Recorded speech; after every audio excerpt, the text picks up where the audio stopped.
You got into the safety business because you wanted to protect people, but somewhere along the way, the job started controlling your time, your schedule, your priorities, even your income potential. What if the expertise you've built over the years in the field can give you something more?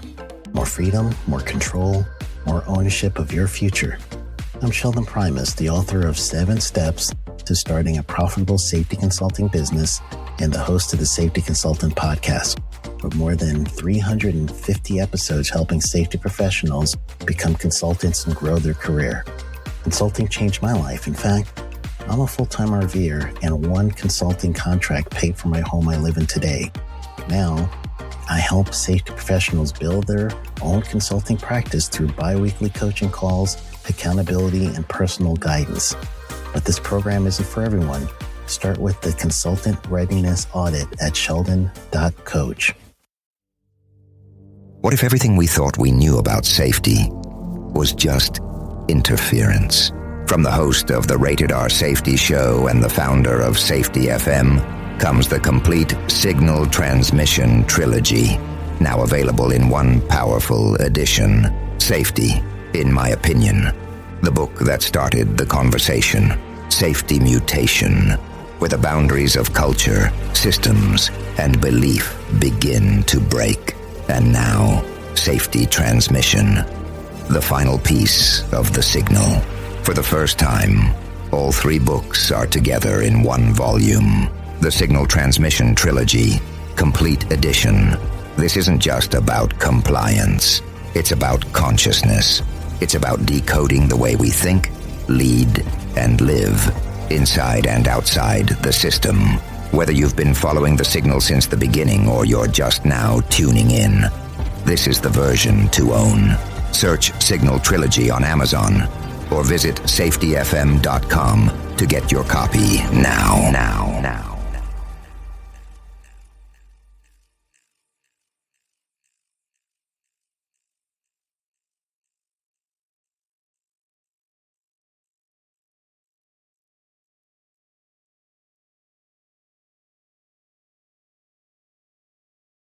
Hi, this is Jim from Safety Wars. Before we start the program, I want to make sure everyone understands that we often talk about OSHA and EPA citations, along with some other regulatory actions from other agencies, legal cases, and criminal activity. Everyone is innocent until proven guilty in a court of law. Proposed fines are exactly that, and they are often litigated, reduced, or vacated. We use available public records, news accounts, and press releases. We cannot warranty or guarantee the details of any of the stories we share, since we are not directly involved with these stories, at least not most of the time. Enjoy the show. This show is brought to you by Safety FM. And welcome to Safety Wars for Thursday, November 30th, 2023. I'm going to start with our regular introduction here.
And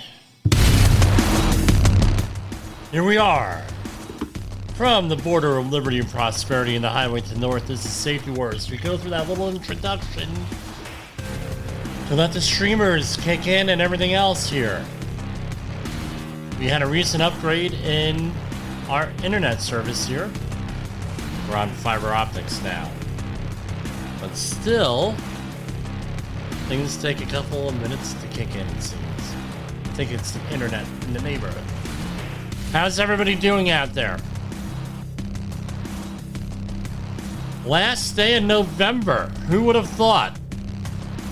This year just flew by. Hope that you are enjoying your year so far. Things are going well. And now last week was Thanksgiving, and like a lot of families, it's our tradition, and it came over from my wife's family, that we say what we're thankful for. And as usual, I'm the last one to go, because after I say what I'm thankful for, there's nothing else to say. Other than, let's eat. And it's real simple. What are we thankful for? We're thankful for the opportunity to learn and improve.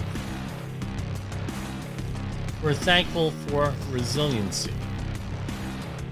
Right? We're thankful for the opportunity that you folks give me here every night speaking to you. That's what we're thankful for. So, anyway, a lot of news going on out there. Today, we're just going to start out with some regular news reviews, and we're going to go into the Yenkin-Majestic Paint Corporation. The Chemical Safety Board came out with their report today, I believe it was. No, at least it hit the LinkedIn today, and we're going to go over that in a little bit in depth here. With this, I do have some experience with some pressure vessels and things of that nature. We do have some comments on that. But first, let's talk about this. I'm always talking about demography here. That's one of my favorite subjects is demography. Demographic trends, demographic issues, things of that nature. And what and when it hits the mainstream news, I always make it a point to go over it. And right now, I'm making sure that we're on the air. Yes, we are on the air. So, right. Yes, we are on the air. So, this goes back to the declining birth rates. If we recall, it started probably in the 1920s with the eugenics movement, right, which came out of the progressive era. And then it moved on, and it seemed to go underground and it became controversial because we had a lot of states out there that were enacting sterility laws and things of that nature, forced abortions, things of that nature, of that whole era. Then that went underground in the mid-1930s. And we can debate that all day long, what happened there society-wise.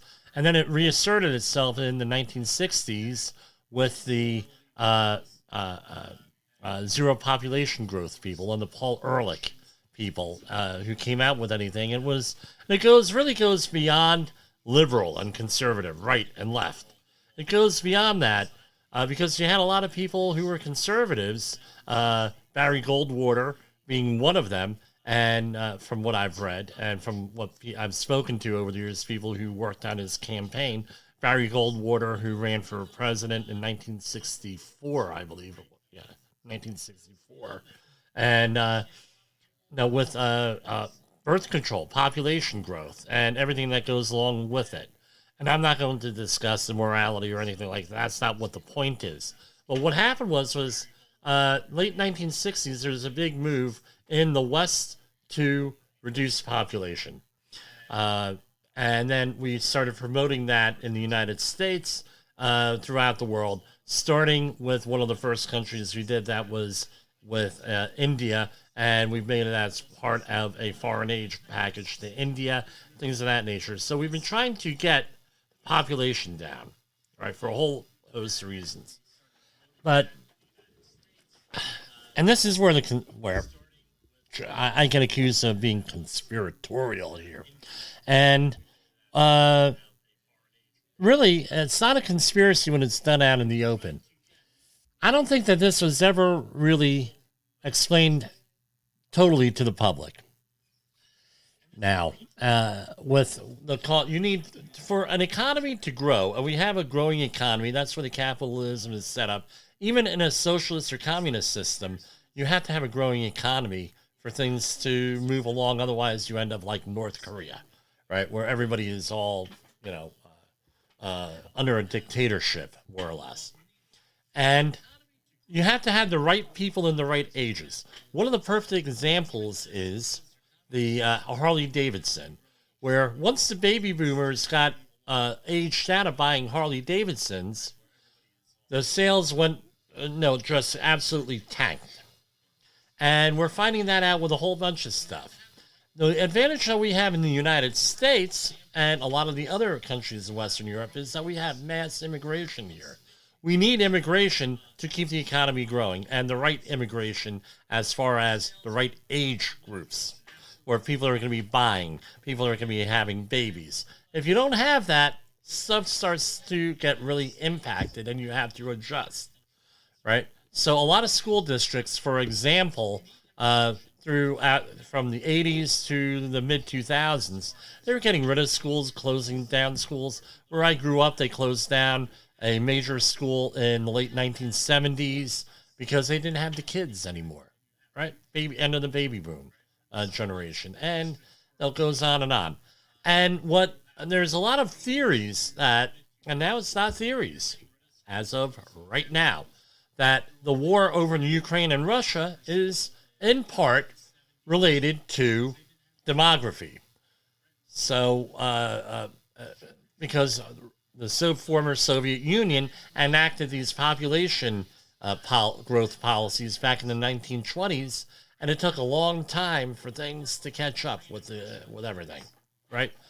This came out of the express.co.uk today. Vladimir Putin demands Russian women have 8 or more children to make up for war deaths. Now, if you recall, this was going back maybe 15 years where he was making calls for increased birth rates, and he was giving days off where, if you were married, you would get days off, and then, you go ahead and, take the day and go take your wife out to lunch sort of thing. Basically, that's right. Putin warned that Russia could endure economic problems if women don't give birth to more children. Russian President Vladimir, and I'm not endorsing any policies here, I'm just stating what the facts are. I'm not going to debate this, right, on this. Right. Russian President Vladimir Putin is demanding that women in his country have 7, 8, or more children to boost the population. He warned that this is needed to prevent catastrophic demographic problems that could impact the country's economy. Speaking via video link at the World Russian People's Council on Tuesday, he said, "Many of our peoples maintain the tradition in the family where 4 or 5 or more children are raised. Recall that in Russian families, our grandmothers and great-grandmothers had both 7 and 8 children.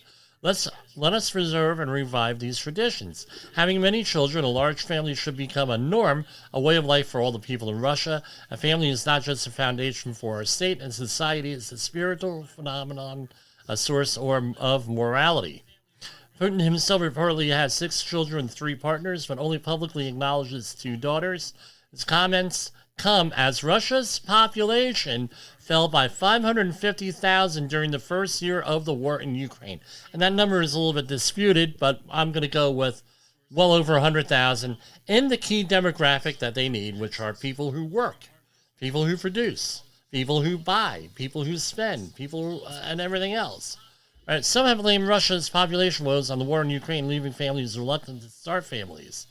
Putin is demanding a big upswing in births as Russian parents produce an average of just 1.42 children between them. Russia's stagnating birth rates have been a factor since before the collapse of the USSR in the early 1990s. Life expectancy in the country has barely climbed since 1991, reaching 71.34 years in 2020. The Carnegie Endowment for International Peace has said that some of the objective reasons for Russia's demographic problems reflect historical dynamics. The number of women of childbearing age is falling. Again, you have to, right, in the right age group. The average age at which women are having children is rising steadily in modernized, urban, well-educated populations. The think tank also cited COVID as a potential factor deterring people in Russia from having children. And going on, the same group added, this has ridiculously changed family planning. Some people are deciding not to have children or to postpone starting a family or having another child until more psychologically and financially stable times. Nor does the militarization of life in Russia encourage people to add to their families, except for those who consider it their duty to supply the motherland with the cannon fodder for future wars. Because the Russian, from what I've read, I'm not a military guy, but from what I've read, it's along the lines of, if you ever saw the Joseph Fiennes movie, Enemy at the Gate, where the Russians were sending walls of men into fighting, and that into a war, right, into a battle line, what have you, and they were getting slaughtered. That's still apparently the same military strategy that they had, and I spoke to my uncle Ziggy, who was a veteran of World War II for Poland, and he said this was what their strategy was when I spoke to him about it growing up. But anyway, I digress a little bit here. What the point is this. We have, how does this react to safety? You're talking with these lower birth rates, social upheaval. Real bad. And in some ways, some would argue very good. However, the fact of the matter is, this has got to be a debate in our society on how we're going to prepare for this. This can't be behind closed doors, like a lot of the government policies are generated in this country. This needs to be an open debate, and wherever the chips fall, the chips fall. That's just the way it is with this. I'm not advocating 8 or 9 person families. That's not what the point is. What I'm talking about is having a conversation on this in society so we can try to avoid some of these problems. Part of what why Russia is fighting in Ukraine is people. They cannot, right? If you look at the numbers, people are not going to be of military age. They're not going to have people to fight a war, right? Unless they make huge advances in technology and everything like what we're doing in the West, right? With drone technology and things of that nature. And what's more alarming here is that what I've read from credible sources, not conspiracy theories, it's in the Russian policy that if things start to go bad during a war, they're going to break out the nukes, right? Smaller nukes to take things out. So this stuff is relevant, and I talk about it all the time. This is why we talk about it here, is this stuff. Demography, right? And the safety war. Big story here today, and this gives me hope in a way, right? And rest in peace, Henry Kissinger, a very, very controversial person involved in, right? He fled Nazi Germany, rose to the highest level that he probably could, and as Secretary of State. And during the Nixon administration, was the architect of a lot of our foreign policy, very controversial figure on a lot of different ways. Now, what are you saying? Inside, and this is from the U.S. Sun, right? Henry Kissinger's son has told how the former diplomat managed to live to over 100, despite eating a heavy diet of bratwurst and schnitzel. There you go. Bratwurst and schnitzel. Right? That's what I grew up on. Bratwurst and schnitzel. The former U.S. Secretary of State who served during the Nixon and Ford administrations died at his home in Connecticut. Right? Before his death, Kissinger was the last surviving member of President Richard Nixon's cabinet, and while no cause of death was given, Kissinger's son previously offered insight into the diplomat's lifestyle months before he died. Not only has he outlived most of his peers, eminent detractors, and students, but he has also remained indefatigably active throughout his 90s. God bless him. Kissinger's son David wrote in the Washington Post op-ed in May, days before Kissinger's 100 100th birthday. My father's longevity is especially miraculous when one considers the health regimen he has followed, which includes a diet heavy on bratwurst and Wiener Schnitzel, a career of relentless, stressful decision-making, and a love of sports purely as a spectator, never as a participant. Wow. He met President Xi Jinping in Beijing in July. But anyway, it's, there's hope for me. I like that bratwurst, right? Now, people are making a big thing over nothing here. Now, full disclosure, I am a Star Trek fan. I think everybody knows that. And we did not name this program Safety Trek because I thought that would have been a little corny. Right? Safety Wars, right? But anyway, and this is, I'm reading it from The Star, the Daily Star, but he has said this multiple times over the years, William Shatner. Star Trek's William Shatner warns we are dying as he makes King Charles' plea. Star Trek icon William Shatner opened about climate change during an appearance on Good Morning Britain of bemoaning stupid humans as he issued a policy. William Shatner had fans worried as he issued a dire warning of very quick deaths on Good Morning Britain. The Star Trek icon appeared on UK to warn fans about human extinction amid the climate change crisis. He urged King Charles to make an urgent warning to the British people at the COP28 summit in a bombshell interview. The Star told the program he's got to say we're all going to die. That's what he should say to open up with it. Very quickly, we're all going to die. And here we go. Shatner said, if you believe in a soul and a life after that does not interfere with that, your body, like everything else, dies taken over by fungi. Nature claims you no matter what you do, so why not have a voice in your reclamation and I choose a tree? The actor added, tell your loved ones, cremate me because you have to put the goodness in place. And the tombstone. Now, he has said multiple times, right, about talking about his death. And he did so in here. Now, what he has gone on to say is that he's 92. That's what I've heard him say. He's not going to have a lot long to live.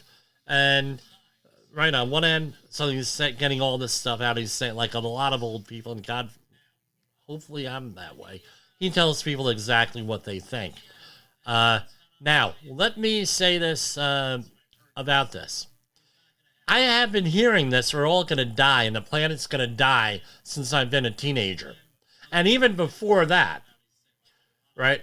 Even before that, where we had, in my Uncle Tommy, rest in peace, he was telling me back when I was like 8 years old that there was a theory that in 1980, 81, somewhere around that, all the planets were going to align and we're all going to get caught in a huge gravimetric well and we're all going to die. That was not then.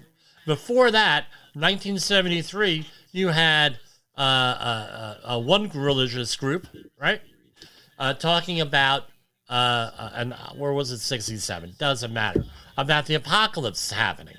Then in the in the 1990s, you had the Hale Bopp Comet folks, right? Talking about the Hale Bopp Comet's going to come and going to kill us all. And then we had Ted Danson, right, from Cheers, saying we only have 15 years to live. Then you had former Vice President Al Gore saying the same thing. And we're all going to die. And this comes out every once in a while. Now, you can warn people about, hey, there's going to eventually be a massive environmental catastrophe. But then when it doesn't happen, now you got egg on your face. And now you look like a fool, right? It's sort of like when you go into, and before we got into human organizational performance here, right? And, no, they're like, you're going to get hurt. You're going to get hurt. You're going to have... Well, most of the time, that's not going to happen because the worker adjusts and you have, error rates and you have guards and you have this and that all set up. That it doesn't mean anything after a while, right? A lot of these things, especially if you're, let's say, in a heavily regulated, heavily scrutinized industry like the energy industry, guess what? There's a lot of things that go on, a lot of backups that go into that. And if you're a worker in that industry, chances are you're not going to see a fatality ever. So to use this thing, you're going to die. This is going to kill you. That's going to kill you. Guess what? It wears off after a while. So you got to watch out. And I think with this environmental stuff, in my opinion, you can check out what I've done online. If you're a regular listener, you know, hey, every couple of years you come up with this. This is going to happen. And it's meant to manipulate people. You keep, right? Remember, Saul Alinsky's Rule for Radicals. We talked about it last week. Keep the pressure on. Keep everybody under stress. Then it's easy to manipulate them if you keep everybody under stress. That's not what we need to do here. We need to have honest conversations, just like we were talking about with the demographic issues. We got to have some freaking conversations in our society, some debates. And I'm going to mention another program here, and a lot of people don't like him. Thank God Sean Hannity, I believe he's on right now on Fox News, is having a debate now, left versus right. The two national leaders here. So, bring on that debate, right? The last time a debate like this happened was between Robert F. Kennedy Sr. and Ronald Reagan. I believe it was in 68 or 6, yeah. It was in 67 when that happened, you know? I don't know. Talk, conversations, better conversations. That's what we need to do, right? And the thing that I used to remember, let me backtrack.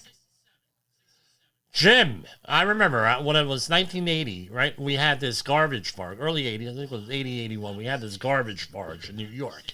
You could Google it. It went up and down all over the Gulf of Mexico. Nobody wanted this garbage barge. The inside story was that the guy didn't want to pay what were called tipping fees at the landfills, and they couldn't find he was looking to get all of this stuff. And in the meantime, it's going through storms, it's going through this, garbage is falling off the barge, this and that, up and down the whole eastern seaboard, and he ends up where he started in New York, and they dispose of all the stuff here. And that brought awareness to waste issues, solid waste issues, which were important back in the 70s, right? Solid waste, you had Love Canal, you had all different types of stuff. Now, we remember in the 80s, we are in danger of cutting down the rainforests because we are all using paper bags at the supermarket. We got to get rid of paper bags and go to these biodegradable plastic bags. And this is how we were told again and again and again and again and again. Again. Okay, now what do we hear? 40 years later. Now we have a problem with microplastics and everything. What the hell? You caused another problem. Now, here we have a strong, one other thing. Strong geomagnetic storm heading towards Earth, increasing chances for vivid northern lights farther south. Multiple eruptions from the sun have prompted a strong geomagnetic storm watch for Friday. That's tomorrow, which should cause vibrant auroras across the northern United States. If you've never seen it, great thing. I've seen them in this area, right, in Rockland County already. But the thing is, you cannot have a moon, right? The sun is approaching solar maximum in its 11-year cycle, resulting in more frequent space weather events, with this week's back-to-back solar phenomenon as a prime example. Okay, great.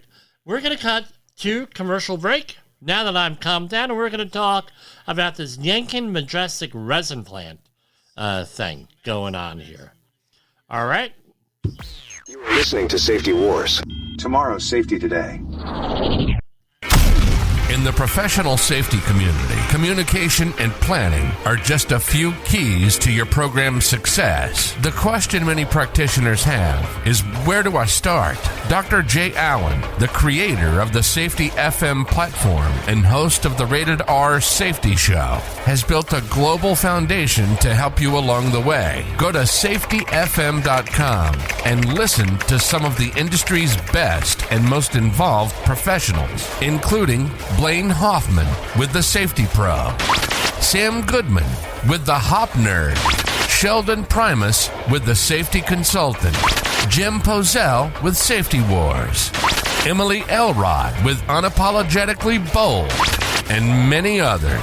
As individuals, we can do great things, but as a team, we become amazing. Dial into safetyfm.com today and surround yourself with a powerful force of knowledge and support.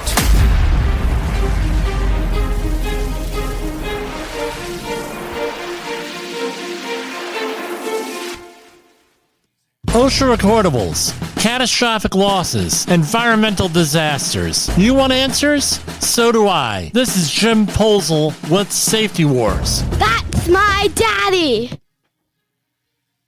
In a world where danger lurks in every corner, one man stands as a beacon of hope. Jim Posel, a veteran safety expert with over 3 decades of experience, now bringing his knowledge to you with Safety Wars. Engaging, informative, and always relevant, that's Safety Wars. Join a safety revolution with Safety Wars, available on Spotify, Apple Podcasts, YouTube, and wherever you get your podcasts and videos. Okay, we are back. An explosion and fire that killed the press. This is from October 7th, 2021. So these are 2 government reports here. You have the OSHA part, and then you have the Chemical Safety Board report. And we're going to go through both of them here. Right? An explosion and fire that killed a press operator. And I don't know how this was litigated. This is probably still being litigated and everything with, and there's probably no final thing yet. If there is, well, okay, there is. And no, remember, like I said at the beginning, a lot of this stuff gets negotiated downward. It gets vacated, modified, all litigated, all this stuff that goes into this thing. And everything that goes into this thing. But what happens is, usually with these disasters, the OSHA has within 6 months to issue a fine, right? Or a citation, or make a decision to do something. Chemical Safety Board takes its time with everything with good reason, because they want to get down to the bottom, and they get involved with these huge accidents that go out there. They want to get and do that. Their purpose is different. They want to try to prevent other things from happening, versus OSHA, they want compliance, but they only have 6 months to do their thing. And they'll normally issue a citation, in my experience, 5 months, 2 weeks, and after, right before the deadline. This is from October 7, 2021. An explosion in the U.S. Department of Labor cites Ohio paint manufacturer for workplace safety failures following an explosion that killed 1 and injured 8 workers. Yenkin-Majestic Paint Corporation faces $709,000 in OSHA fines for safety violations. An explosion and fire that killed a press operator and hospitalized 8 other employees of Yenkin-Majestic Paint Corporation could have been prevented had the employer not altered a kettle reactor vessel improperly and then returned the vessel to service after it failed following the alterations. The Federal Workplace Safety Inspection has found. And OSHA cited the paint manufacturer for 2 willful and 33 serious safety violations of the agency's process safety management and hazardous waste operations and emergency response procedures. So that's 1910-120, right? Things. OSHA also noted violations involving lack of PPE and employee training. The agency proposed $709,960 in fines and penalties and placed the Yenkin-Majestic in its severe violator enforcement program. Yenkin-Majestic Paint Corporation could have prevented this terrible tragedy had they followed industry standards and removed a compromised kettle from service. Knowing that this company altered equipment, failed to use qualified fabricator, and returned equipment to surface where it did not meet safety standards is unacceptable. Right, this is all alleged here. OSHA's investigation determined that in December 2020, Yenkin-Majestic altered the kettle reactor vessel and the manway opening, but did not ensure the vessel maintained its pressure-containing ability. On January 3rd, 2021, following the alteration, newly installed manway failed. The company made additional alterations to the vessel when installing a new gasket, and it again failed to adhere to OSHA's PSM, Pressure Vessel Inspection Procedures, and the API, American Petroleum Institute's Pressure Vessel Inspection Code. Company leadership failed to follow their own internal audit procedures and that were put in place to ensure the equipment's integrity of that repair process. Found it, right, and it goes on and on. So let's click on this. There's a whole section with pressure vessels. So what happens is, and I'm a little bit familiar with the inspection procedures here, because as everyone knows, I work for an industrial painter that had very large portable blast pots, and they would have to go through inspections every so often, and they would look at the whole thing. And there was a major accident in South Jersey from a paint company not affiliated with me, where they had a homemade blasting tank that was jury rigged together, and a part of it exploded and someone was killed. I'll scare you. I'll save you the gory details. But essentially, generally, a pressure vessel is a storage tank or vessel that has been designed to operate at pressures above 15 psi. Recent inspections of pressure vessels have shown that there are a considerable number of cracked and damaged vessels in workplaces. Cracked and damaged vessels can result in leakage or rupture failures. And again, all different types of things happen, from the thing detonating and everything else. And the American Petroleum Institute also has a code here for pressure vessels, right? Pressure vessel inspection. And there's a code in there and everything. I have the API.org website there. So let's take a look at this. And I am watching the clock because I want to get to the CSV part of this. So we're not going to read every one of these. Citation 1, Item 1, serious. This was the process safety management violation, where everything has to be in writing. All right, and the accident happened on April 8th. They did not have a written processes. And I see this often where there's not a written process on how to do things, on how to operate it, how to shut it down, emergency shutdown, how to start things up, what sequence, inspection procedures, anything like that, right? Nothing in writing. You're putting yourself at a risk. Here they injured 8 people and killed 1. And this is part of it. This was contributing. $13,653 fine. Citation item 1, number 2. Again, information pertaining to the technology of the process did not include operating limits, safe upper and lower limits for temperatures, pressures, and flows or compositions. Another $13,600 fine. Citation 1, item 3. Again, materials, how it was constructed. That was $13,600. What else we got here? Piping and instrument diagrams. Another one was relief system design and design basis. Not in the plan. And design codes and standards, right? With that will probably be in an as-built drawing or something similar in the specs of it. The employer did not document that the equipment complies with recognized and generally accepted good engineering practices. That's where the API standards would kick in, $13,653, and the process hazard analysis did not address the hazards of the process, and identification of previous incidents, all right, and lessons learned, that sort of thing.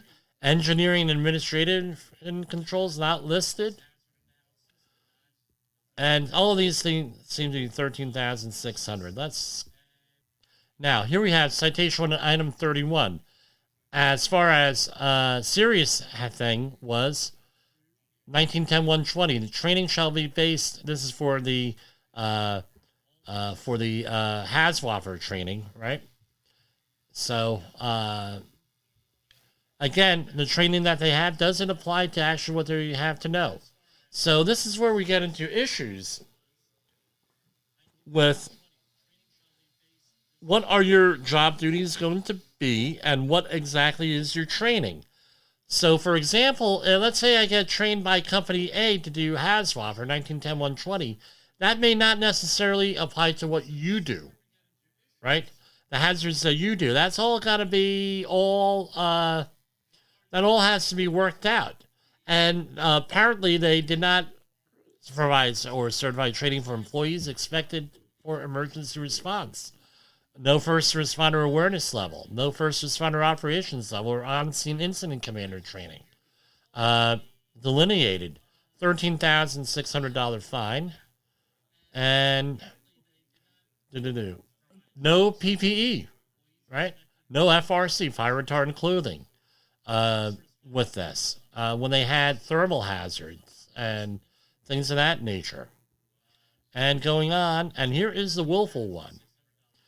Type of violation, willful serious. Information pertaining to the equipment and in the process is process safety management.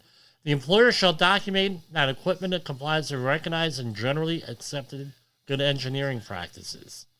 And it goes on here, they got him twice for that, $136,000 fine. Citation to item 2, willful serious. There was no management of change procedure. Wow. What was that? Another $136,000 fine. A lot going on. Now we're going to go to the OSHA.gov establishment search. Let's try this one. I'm interested in seeing what the status is. So the Yenkin-Majestic Paint Corporation, and we're just, again, I'm just reading off of the government reports here. Where is this? Okay, everything is being contested, according to the website, today, and they're contesting it. That's where we're at here with this. All right, and apparently there was another inspection here in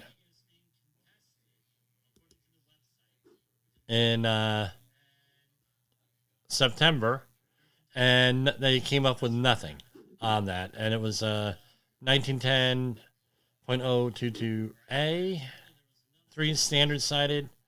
Let's see. The employer, it was a walking working surfaces problem. Okay, that's where they're at. So all these OSHA fines are being contested. Probably, I don't know, I'm not involved in this investigation, but probably because of the CSV report. They're waiting for that to come out. And I tell you what, we're going to take 1 second here, and then we're going to come back with a CSV report.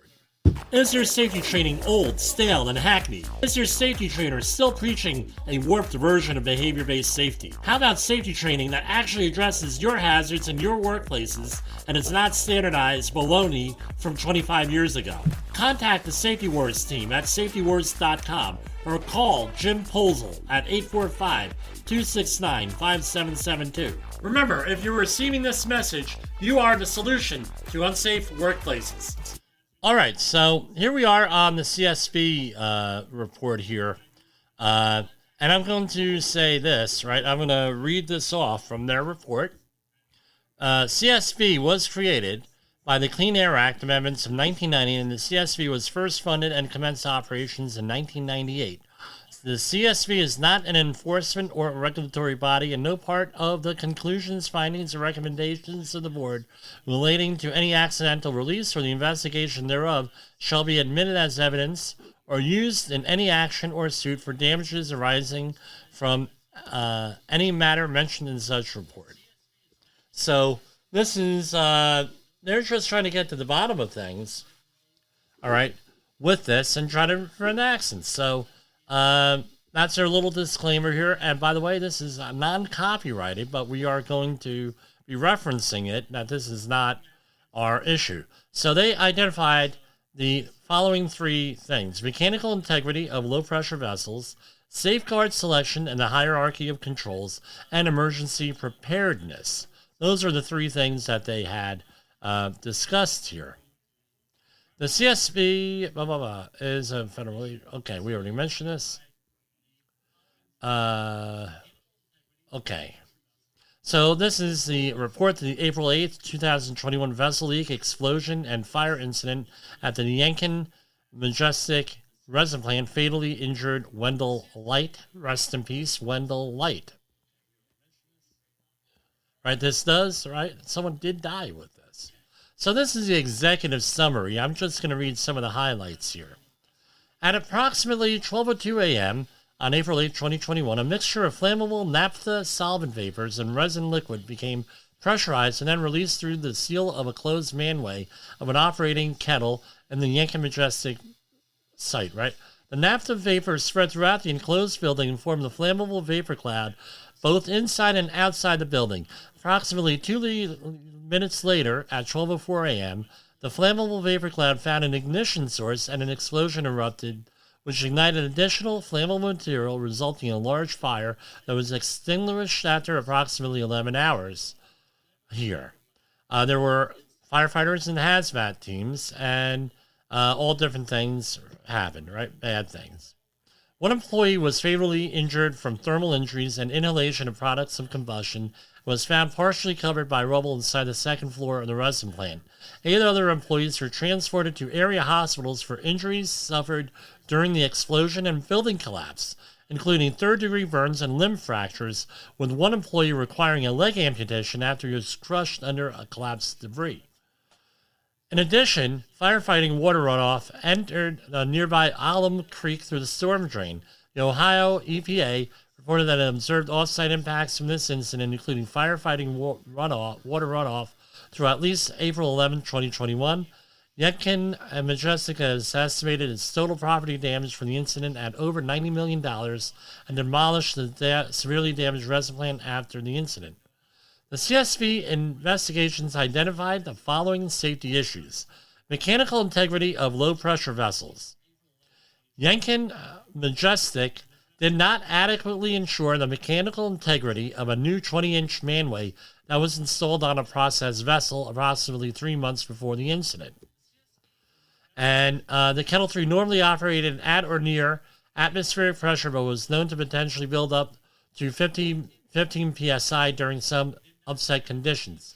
After the new manway was added, Yenkin-Majestic performed a leak check up to 4 psi and allowed Kettle 3 to continue operating for 3 months until the incident. On the day of the incident, the Kettle 3's new manway did not withstand more than 9 psi of pressure during a process upset and leaked hot resin and flammable solvent into the facility. The CSV determined that the company did not follow basic quality assurance practices, such as adequately pressure testing equipment after alterations. I'm going to tell you, that happens more often than you think, right? Especially if you're dealing, like what I was saying, with pressure vessels with like abrasive blasting. We're not allowed to call it sandblasting. Safeguard selection and hierarchy of controls.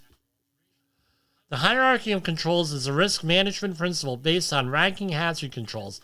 And again, if you're going to be writing a plan or doing training, this is probably a good document to reference. The hierarchy of controls is a risk management principle based on ranking hazard controls from most effective to least effective. On the day of the incident, the system design allowed an operator to add solvent to the hot resin-filled kettle, while unknown to the operator, the agitator, that's a piece of equipment, not a person, which was supposed to mix the liquids in the kettle, was off. The subsequent activation of the agitator caused the liquid solvent to rapidly vaporize as it contacted the hot resin, leading to the pressure increase in the kettle and the subsequent release through the closed manway. So It's sort of like this. If you ever used a blender for making some batters and different recipes and doughs, you leave it on sometimes, and then you add things to it. This is the same idea here.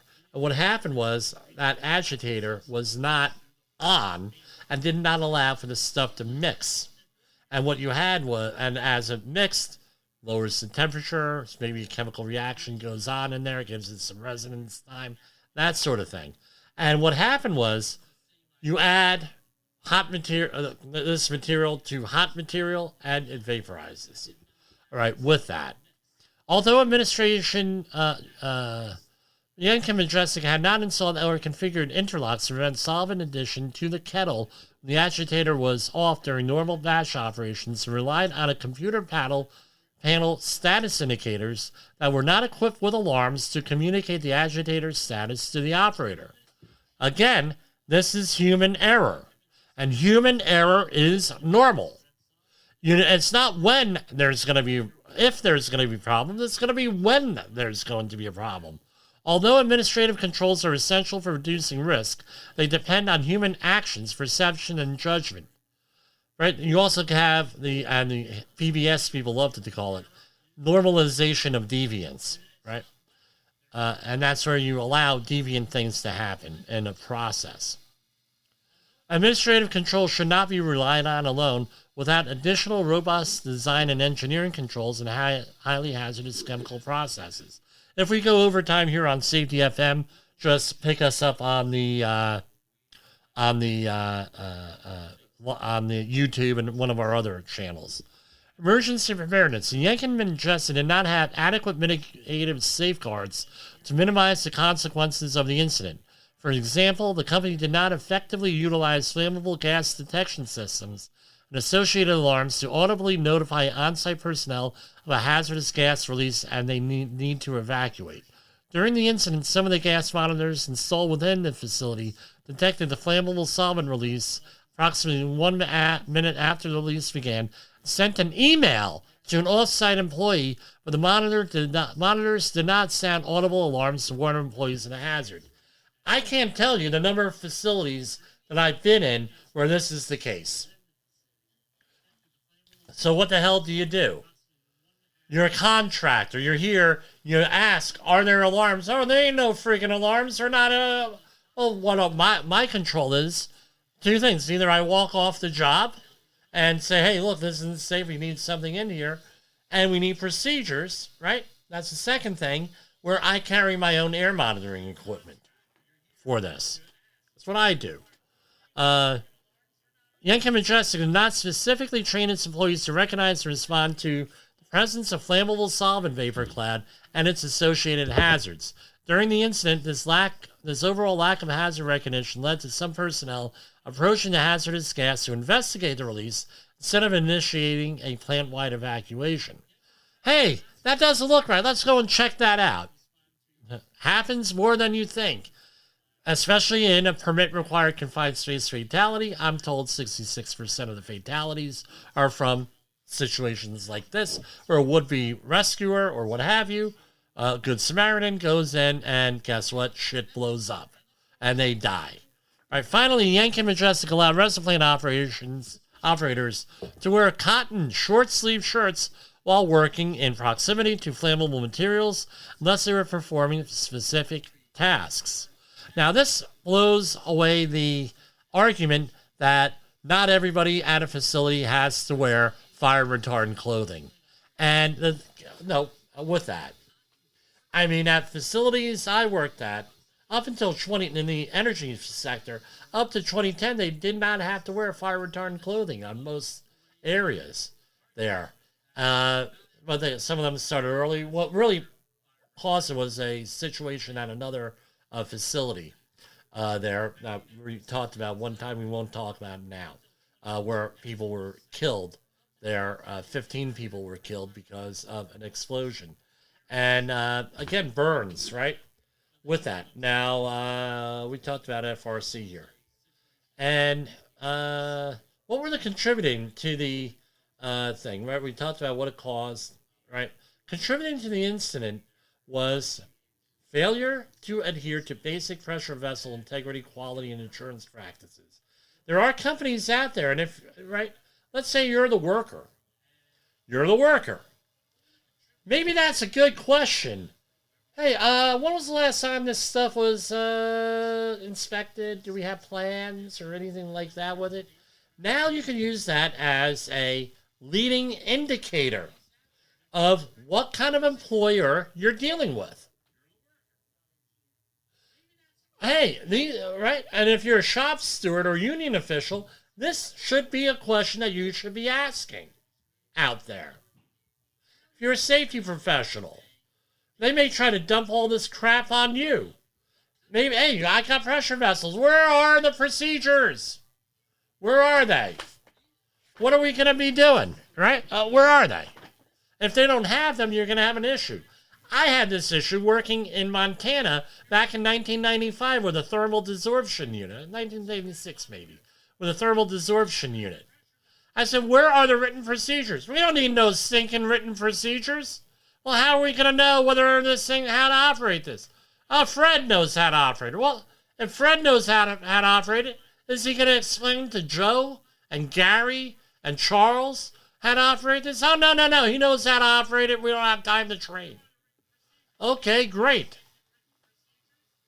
Wonderful. Right? Contributing to this, and I didn't know a lot. I would have handled it a little bit differently now.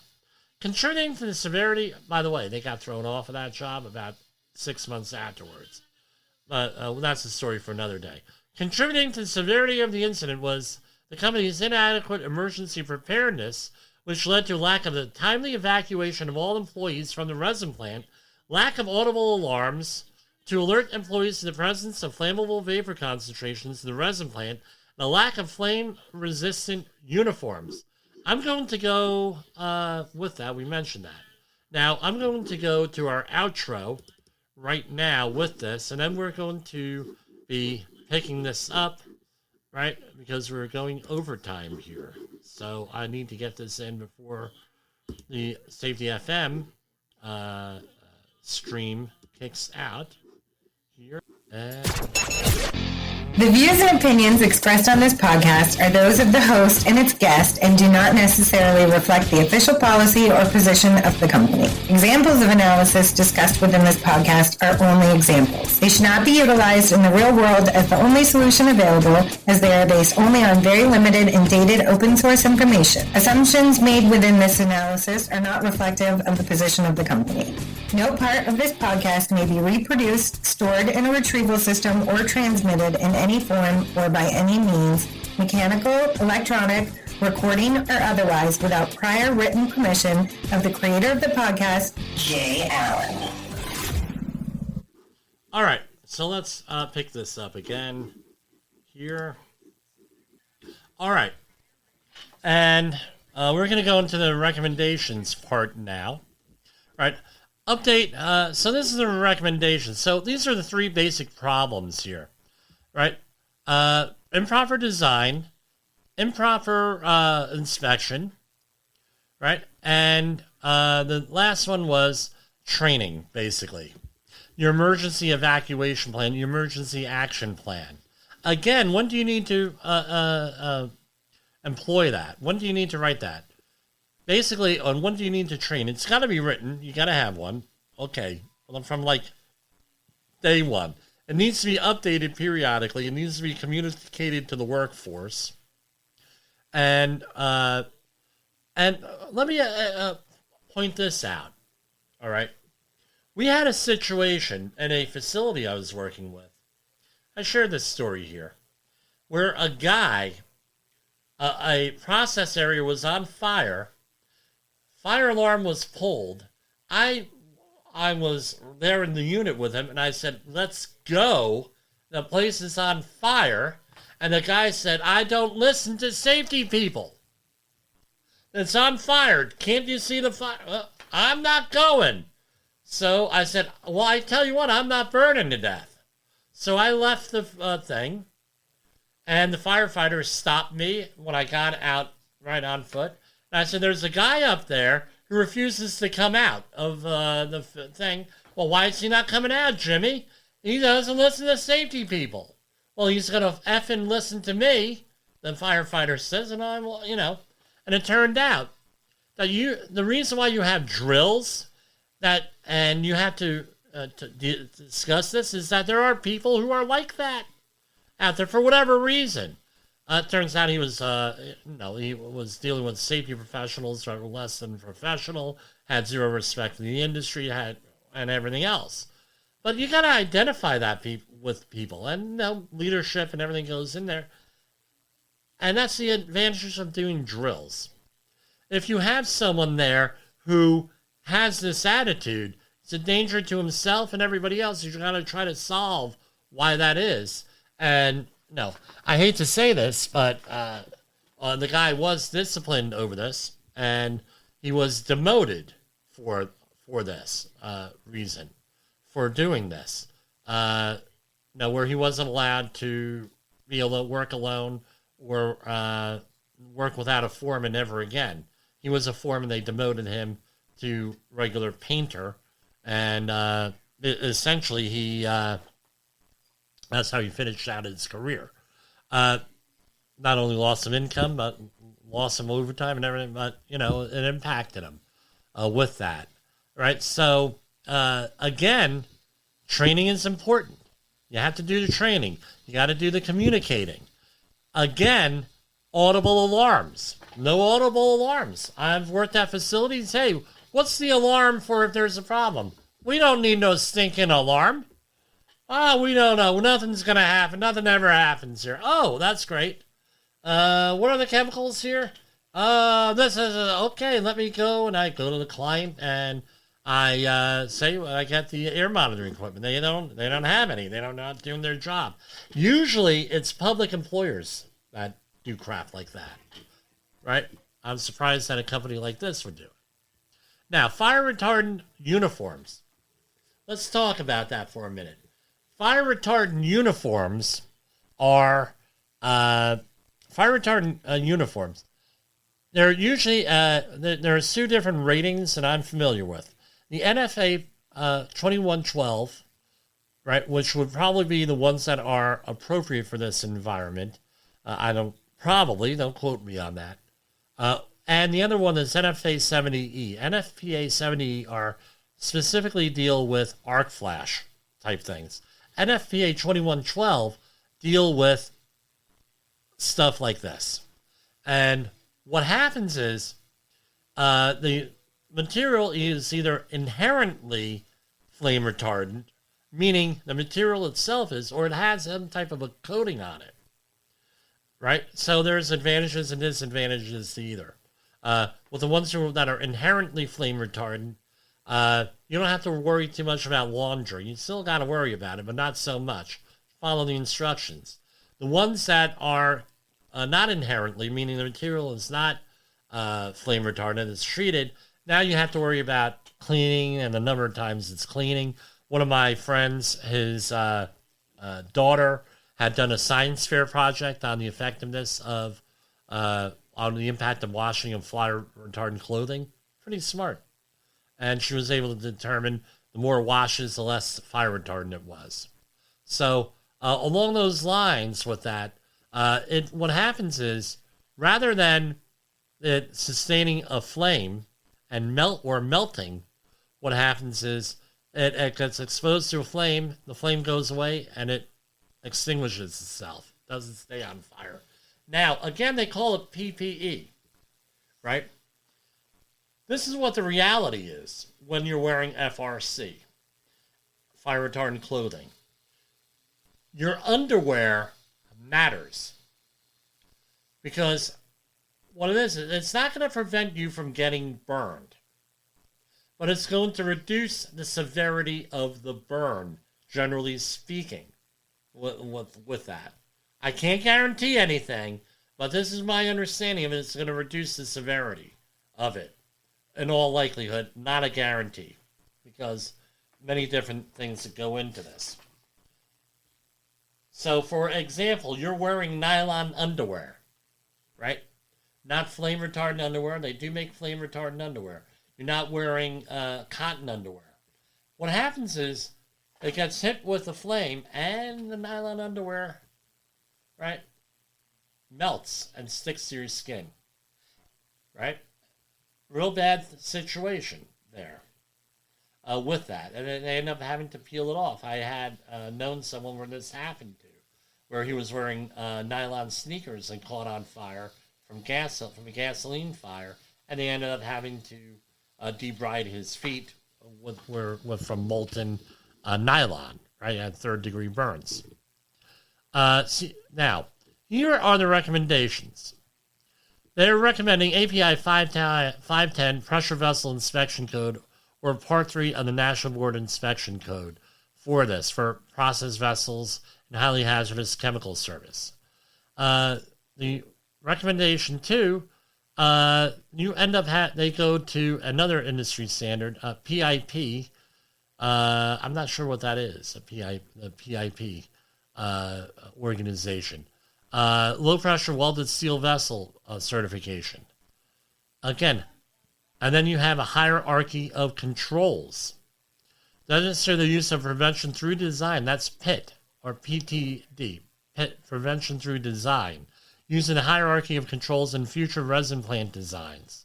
Specifically, prioritize inherently safer designs and engineering controls to prevent process safety events.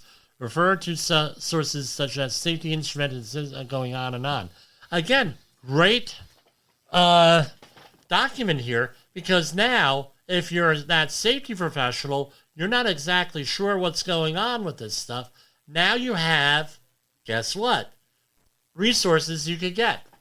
And I'm sure that they're available through organizations or even that place that's named after a river in South America. Identify and document all equipment that could release flammable materials and install LEL, lower explosive limit, detectors in accordance with sources and guidance, such as, and they mentioned 2 resources here. Develop and implement requirements for personnel to wear flame-resistant uniforms in all operating areas that process flammable chemicals. Now let me back this up a little bit. People, right, you have the hierarchy of controls here, and you have, right, elimination, substitution, engineering, administrative, and PPE being the last. Now, this is one of those examples where the PPE has a dual purpose. One, it's a substitute, right? It's a substitution type thing on the hierarchy of controls, because it's FRC is better than wearing cotton or nylon, right? That's number one. And number 2, PPE, it's the last thing that you want to rely on because you're still going to get hurt. It's along the lines of a substitution type thing. So, what am I saying? You got to go through everything, and you got to try to prevent these things from happening. And the PPE is just one part of that. Because what's safety? Guards and controls and resiliency. The resiliency, the ability to respond, right? Didn't have here. And then you have guards. All these inspections and everything else and construction procedures, that's one of your guards. And the other thing is training. So that's how we judge safety here. And they have certain things with recommendations in the API to update things for that. Determining and documenting the low pressure vessel's design pressure. That's one thing that's missing here with a lot of these things in my experiences. Okay, they have stuff for high pressure, but what about the lower pressure? The ASME, American Society of Mechanical Engineers, they're basically the same stuff with design stuff. And that's where we're going to end this at, how many minutes? At an hour and 10 minutes here on the video stream. Let's see if there's anything else I want to cover on tonight's program. And again, all that information is available on the CSB website. So right now we have the Santos and Newsom debate that's on. We'll check that out. Now here's another one, a bizarre story. Hall and Oates sale. Now this has been in the news for the last couple of days here, where there's a lawsuit, and basically Oates wants out of Hall & Oates, and Hall is basically says, look, I'm not getting into a business with somebody else. We're partners here on this.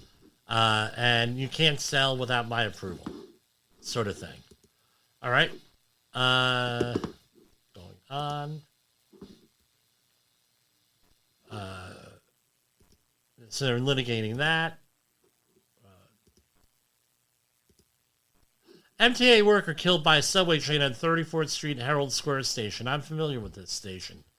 A non-duty MTA track worker died in a mishap. This is out of Midtown Manhattan, with a subway train in Midtown overnight, just 1 month shy of his 1 year anniversary. Again, new worker. Hilarion Joseph, 57, was part of a cleaning crew just south of the Herald Square Station just before 12:15 a.m. That's the middle of the night. That's when he came to contact and was dragged by a slow-moving northbound D train. The train was going about 10 miles per hour during the scheduled maintenance.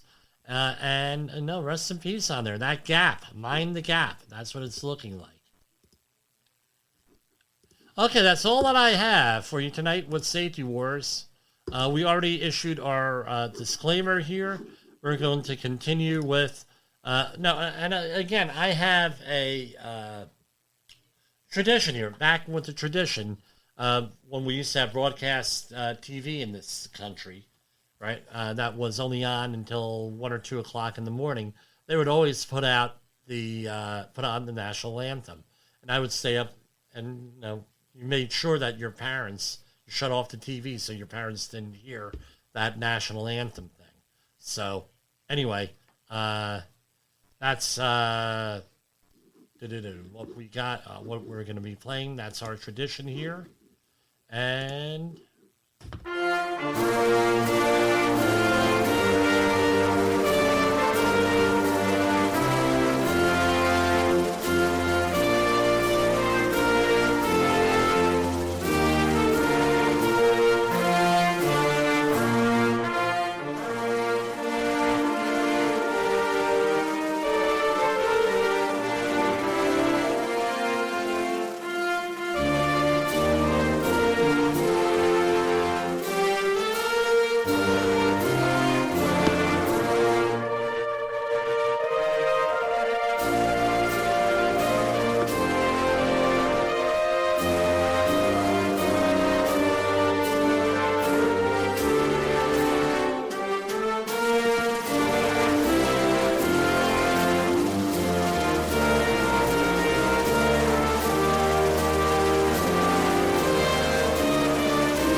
Good night, everybody. You got into the safety business because you wanted to protect people, but somewhere along the way, the job started controlling your time, your schedule, your priorities, even your income potential. What if the expertise you've built over the years in the field can give you something more? More freedom, more control, more ownership of your future. I'm Sheldon Primus, the author of 7 Steps to Starting a Profitable Safety Consulting Business and the host of the Safety Consultant Podcast, with more than 350 episodes helping safety professionals become consultants and grow their career. Consulting changed my life. In fact, I'm a full-time RVer, and 1 consulting contract paid for my home I live in today. Now, I help safety professionals build their own consulting practice through bi-weekly coaching calls, accountability, and personal guidance. But this program isn't for everyone. Start with the Consultant Readiness Audit at sheldon.coach. What if everything we thought we knew about safety was just interference? From the host of the Rated R Safety Show and the founder of Safety FM comes the complete signal transmission trilogy, now available in one powerful edition. Safety, in my opinion. The book that started the conversation. Safety Mutation. where the boundaries of culture, systems, and belief begin to break. And now, Safety Transmission, the final piece of the signal. For the first time, all 3 books are together in one volume. The Signal Transmission Trilogy, Complete Edition. This isn't just about compliance. It's about consciousness. It's about decoding the way we think, lead, and live, inside and outside the system. Whether you've been following the signal since the beginning or you're just now tuning in, this is the version to own. Search Signal Trilogy on Amazon or visit safetyfm.com to get your copy now.